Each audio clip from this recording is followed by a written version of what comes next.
News, आवाज महाराष्ट्राचा। पिंपरी चिंचवड महापालिकेत विरोधी पक्षनेतेपदी भाऊसाहेब भोईर यांची निवड।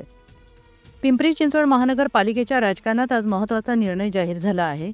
ज्येष्ठ नगरसेवक भाऊसाहेब भोईर यांची महापालिकेच्या विरोधी पक्षनेतेपदी नियुक्ती करण्यात आलेली आहे।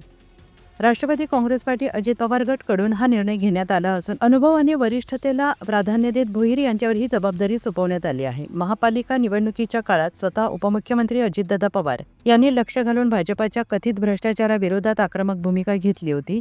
त्याच धर्तीवर आता महापालिकेतही सत्ताधाऱ्यांच्या निर्णयांना ठोस आणि मुद्देसूद विरोध केला जाईल असे भाऊसाहेब भोईर यांनी स्पष्ट केलं आहे।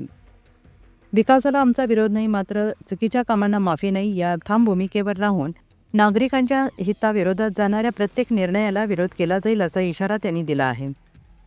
पिंपरी चिंचवड महापालिकेत राष्ट्रवादी काँग्रेस पार्टी अजित पवार गटकडून एकूण 37 नगरसेवक निवडून आले असून विरोधी पक्षनेते पदासाठी अनेक इच्छुक होते, मात्र राजकीय अनुभव, प्रशासनाची जाण आणि आक्रमक भूमिका लक्षात घेता भाऊसाहेब भोईर यांची निवड करण्यात आली। आगामी काळात सत्ताधारी पक्षाला विरोधकांकडून कसे आणि किती प्रभावी उत्तर मिळणार याकडे आता संपूर्ण शहराचे लक्ष लागून राहिले आहे।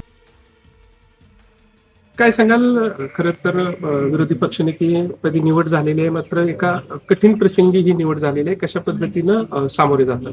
निश्चितच हा खूप मोठा आघात आहे आमच्यावर, परंतु अजितदादांनी जे संस्कार दिलेले आहेत आणि त्यांनी या कालखंडामध्ये, निवडणुकीच्या कालखंडामध्ये जे पिंपरी चिंचवड शहराविषयी चीड व्यक्त केलेली आहे की काही चुकीच्या कामाच्या संदर्भात, त्यामुळं मी अजितदादांना खऱ्या अर्थानं श्रद्धांजली कधी अर्पण करेन, जे चुकीच्या कामाला जर मी सतत धाडसानं विरोध करेल त्याच दिवशी खऱ्या अर्थानं ती श्रद्धांजली होईल। उपमहापौर पदाची मागणी करत काही राष्ट्रवादी काँग्रेसच्या नेत्यांनी सत्तेत सहभागी होण्याचा प्रयत्न केलेला होता। खरं तर अजित पवारांनी शेवटच्या बैठकीतही सांगितलं होतं की आता तरी तुम्ही तोंड उघडा आणि विरोध करा। तर असे जे नेते प्रयत्न करतायत त्यांना तुमचं काय सांगणं असेल आणि तुमची स्वतःची भूमिका? एकतर नेते वगैरे कोणी नाही आहे, नेते आहेत सुनेताताई पवार वहिनी आमच्या, पारदादा पवार, सुनीलजी तटकरे साहेब, हे नेते आहेत नंबर 1।